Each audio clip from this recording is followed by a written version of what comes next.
AI, the arts, the good, the bad, and the scary. So let's just think a bit about the good. The controls era, this is called the ultimate collaborator. The narrative is that AI is merely a prompt-based slot machine is outdated. We've learned that the controls era, where AI acts as an infinitely scalable collaborator, instead of just typing text and hoping for the best, creatives now have precise control over the AI tools to adjust lighting, tweak brushstrokes, sometimes get into something like product design in arts or branding design that they have no chance of doing. I can remember in my early days as a businessman, I'd go to Fiverr.com to just try and get something down on paper. So we've got arguably the good, we've got the bad. The core issue isn't the technology, it's the marketplace. AI is driving a severe hollowing out of mid-tier creative jobs. I think, well, creative jobs? I'd ask a question. I think you were saying something about this last night, Guy. It's not just the creative jobs that are going. And then finally, scary. We think about counterfeit intent and cultural monopolies of all this stuff. The most existential threat isn't just job loss, it's the dilution of human meaning. Art operates as an unspoken social contract. We value it because it is a vessel of human intent and lived experience. AI-generated outputs have a mathematical reason for existing, but they lack intent. I recall something we were listening to on the radio a few weeks ago about Tracy Emin, and they were discussing the bed, you know, the famous bed that's in somewhere like Ramsgate, where my mother lives. And the interesting thing was, why did she do that? What made her choose to do that and to do those things? And the art is then drawing you into the person behind it. So super interesting things to discuss. First up, you, Emily, the human authorship line. I'm saving Guy for later. We know that purely AI-generated work cannot be copyrighted. We've heard in the US they're saying pure 100% AI generated work, I'm not going to say art, can't really be copyrighted at all. Legally, how do we establish where the machine's generation ends and the human's authorship begins? I think it's very difficult, and I'd also, I hadn't really thought about copyright of purely AI-generated content, but normally even the most lightly edited AI-generated content is more of a collaboration between a human and a machine. And I think it's probably very difficult to draw those hard lines because there's some sort of creative endeavour.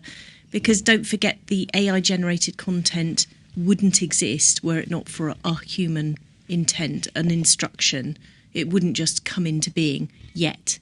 Although I heard this morning that Anthropic is observing sort of a beginning of kind of almost agency and autonomy in its tool. So I don't think that moment will be far off. Real geeky legally thing just for a minute, and it's just a big build up to you, Guy. These models were built by scraping what they call the unlicensed accumulated creativity of human history. Well, I don't think it's just about history. It's also maybe about licensed artwork as well that they've managed to get their hands on through the internet. But from that practical legal policy standpoint, is it too late? You're talking about Anthropic there. Is it too late to reverse any of this? To put the genie back in the bottle? And then if it is too late, do things like a culture tax or a retroactive licensing actually give some comfort for those people who have lost out in this early harvest? I think we're going to have to figure it out. And there is a big class action against Anthropic, which is being settled at the moment. Yeah. And people are being encouraged to come forward with their claims. Whether that will actually turn into a lot of money, I don't know, but it is an important fork in the road because it's starting to try and find some sort of redress and some sort of rebalancing, because don't forget that copyright and all of those intellectual property rights are about the deal between creators and society. So they encourage and incentivize creatives to share their ideas with society and reward them financially for that creativity long after that moment passed, because creativity is such a transitory thing. It's something that you can't really predict whether it will happen. I'm always really fascinated by artists, and they often have real periods of creativity and then not, you know. And so what copyright does is it takes that, something you could you know, like your mother, Lucian, who wrote the poem that was used in the song Heroes, and that was a moment for her that then turned into a mega hit that she was never credited or acknowledged for or rewarded for. And that's hippies didn't worry about licensing in those days. Well, you know, and it's had a huge effect. So there is a deal between creatives and society. As your mother's case illustrates, it's not a perfect deal, but the scraping of all content online to train AI in the hands of a very few creates obvious imbalances that need to be reckoned with. Guy, I've been Good saving morning. the best. Good morning. The best, Good morning. the Nice best to be back in Oxford. The best till last. That's our build up for you. I'm going to admit something. You mustn't say that to Emily after she spoke.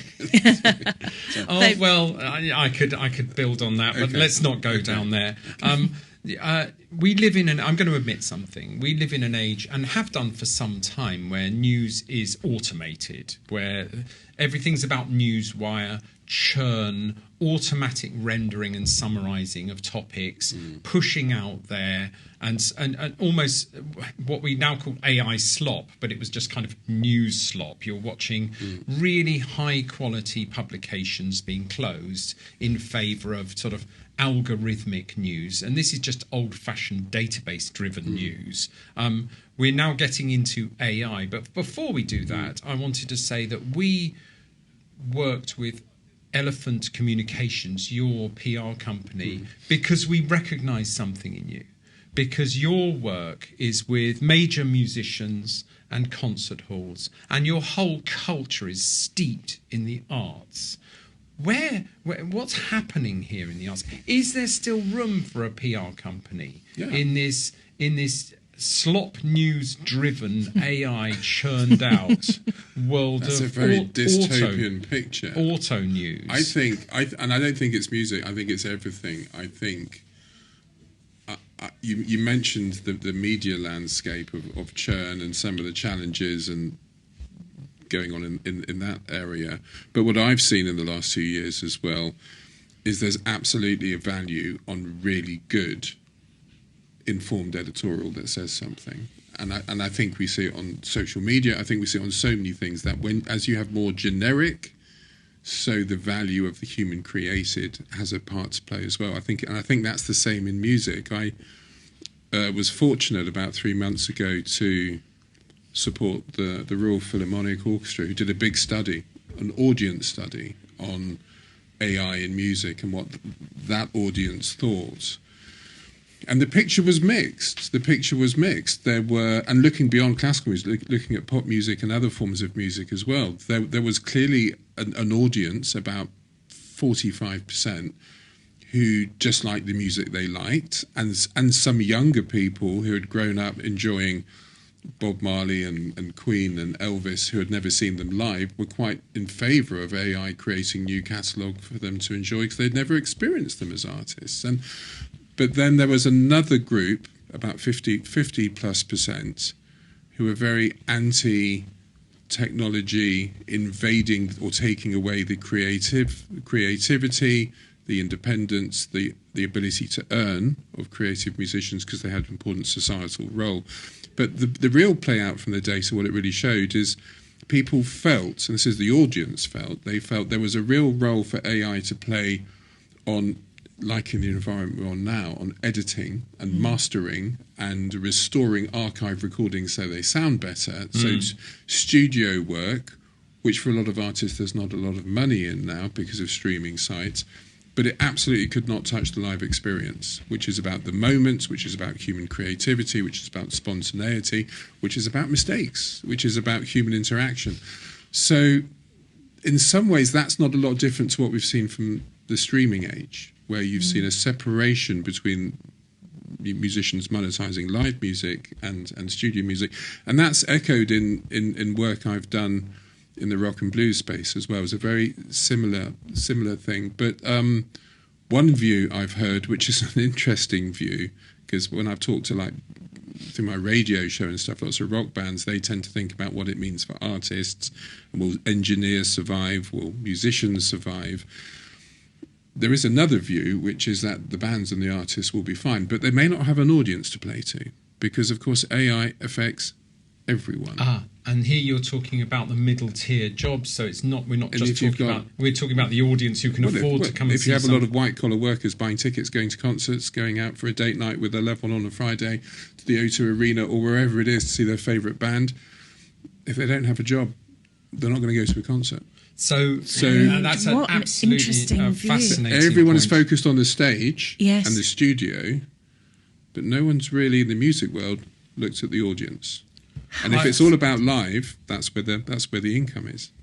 And I want to just keep on to this interplay between human and AI generated. You know, I had a conversation with a relative of yours actually over the weekend who said his son is actually reading a lot of slop AI generated news, which is quite divisive. Was he enjoying it? I think he was angry, to paraphrase, and I've seen this happen with a number of young people in my own connections as well, where they're becoming quite polarised and extreme and angry. And he said, I bought him a copy of the Irish Times. I bought him a subscription to the Irish Times, and suddenly he's coming out with a more balanced view. And so there's this sort of, how toxic is AI versus human? You were talking about you find it baffling. Well, Emily, you are a writer who's been to Cambridge. You've got a law degree. You actually know how to write. So you look with bewilderment at this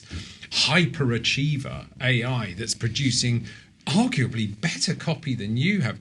And you're baffled by this, how to make sense of it. I'm interested in your answer to that. But for me, back of the class, you know, terrible time at school, really hated English and essays and writing, and it was just the most awful thing. I'm a geek. When a customer says to me, I'm sorry, could you do a side of A4? My heart sinks. It's like a week's work. And AI helps boilerplate that together. It sort of is like an essay plan, but it still needs that human overlay, that review. Otherwise, it's just too shiny, isn't it? Yeah, I think I said probably last week that there's a lot of content in business that no one wants to read and no one wants to write, but it does need to exist. But what we're talking about here with Guy is about the things that you deliberately choose to consume. I saw today on LinkedIn a post from an op-ed editor, and there's a great big vacant space in her page. It says there should be an op-ed there, but you chose to submit AI slop instead, and it's like,